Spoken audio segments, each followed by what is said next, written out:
Hi everybody. So in this short video, I just want to talk a little bit about the course homepage and introduce you to some features on here.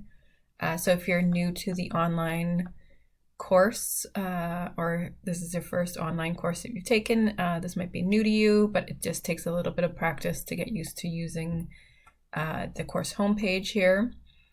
So this might look a little bit different from yours as I'm the instructor, but you should have access to most of these things. So I'll just start off on the course homepage here.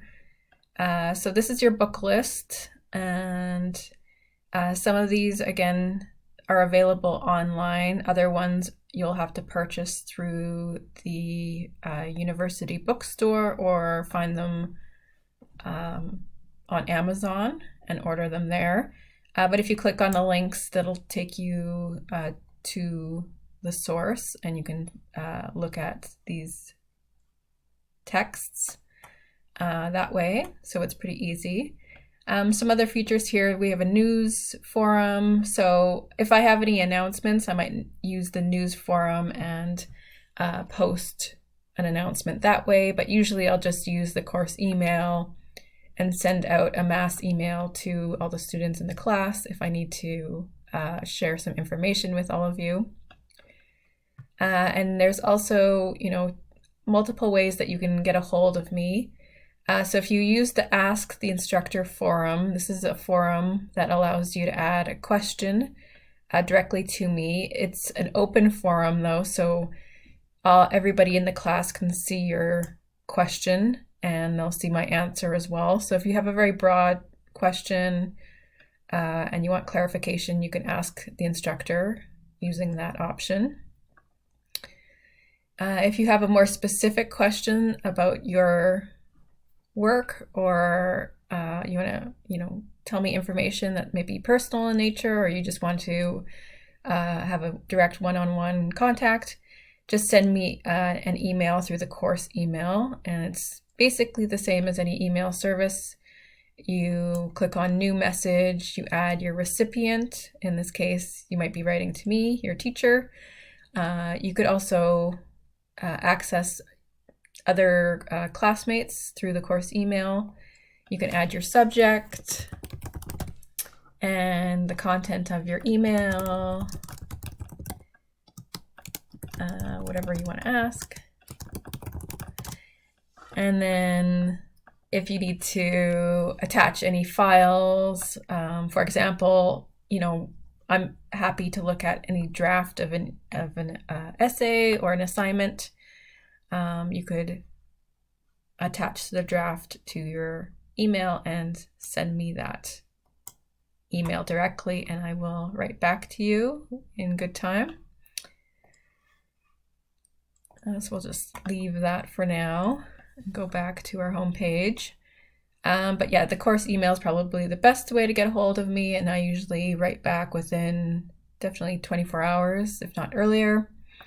The other option is to join the live chat. So I've updated this. So on Mondays and Wednesdays, which is our would-be scheduled face-to-face class time, because we're not doing face-to-face, we're doing online, I thought I would just add my office hours during the same time. So our office hours are basically just a live chat that's optional, so you don't have to attend. It's just basically if you have a question and you want feedback on that question, you can enter into the live chat and ask me that question and get an answer immediately. So the live chat, Mondays and Wednesdays, I'll log in from 1 to 2:15 p.m., enter into the chat, and you can see I'm in there. So if you have any questions, you can ask me a question.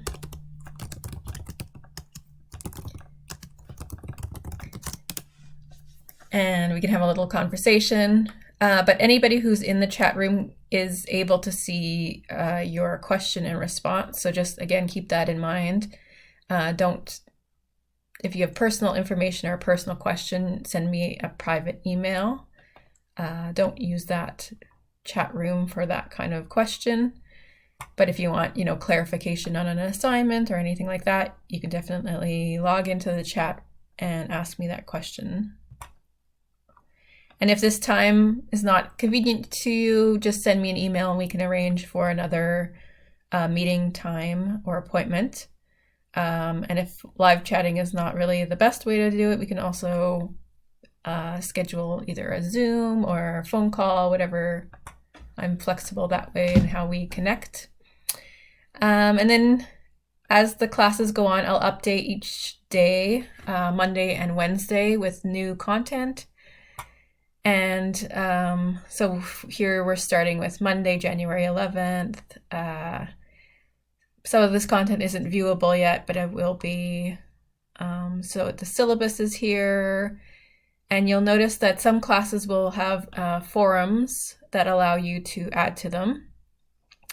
And I'll indicate if the forum is graded or not. There will be 3 graded forums over the course of the semester. The introductory forum is just for you to introduce yourself, tell me a little bit about yourself, where you're from, what your career or program goals are, your interests, what you did for Christmas. I guess I'll update that. But your favorite book, author, etc. So yeah, you'll be able to introduce yourself to your peers that way. And yeah, we'll continue on our discussion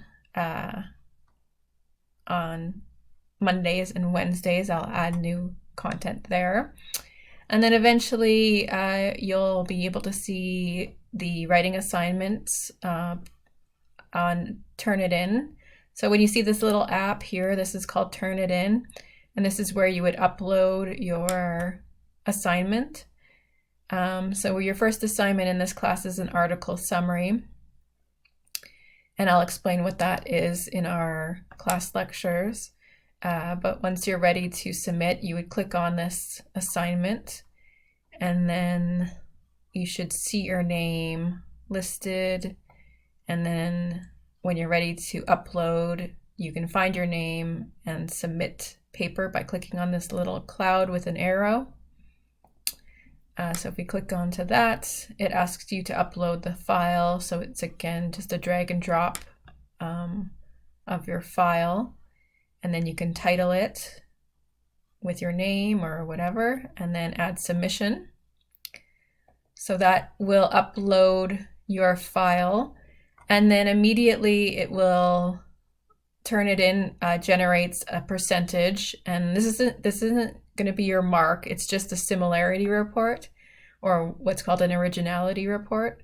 And it'll give you a percentage. It might be 10%, it might be 15%, it might be 40%, and that's just telling me how much of the content of your paper is similar to online sources.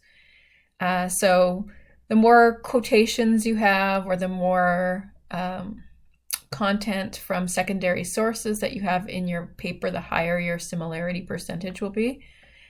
So as long as it's not over 50%, I don't really, it doesn't really flag my attention. But say if you got 75% on your similarity report, that would mean 75% of your submitted paper is similar to an online source. So that would flag my attention, and I would, start to maybe look through your paper more closely on how much of it is directly taken from a secondary source.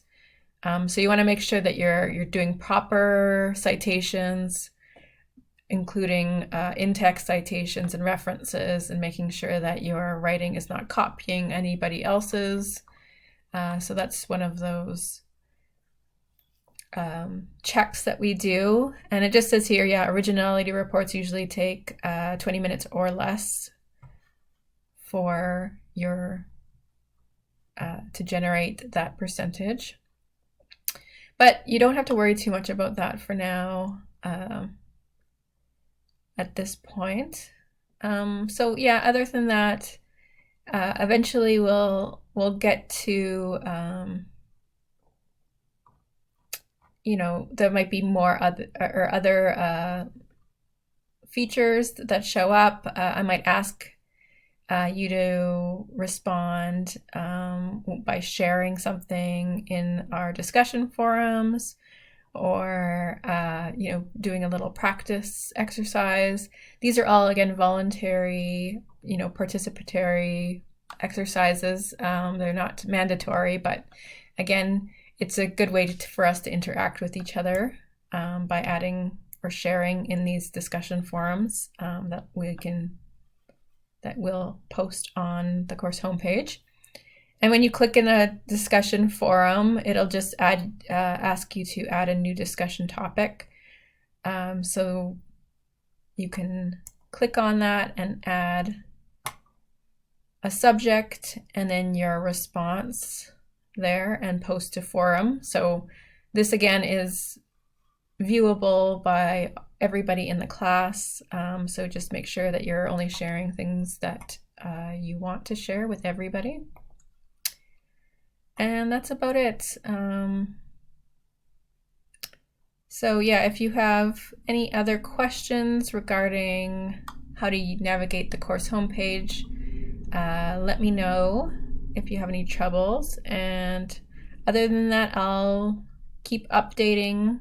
And as we continue with class, you can just keep scrolling down to see new content for the class on Mondays and Wednesdays.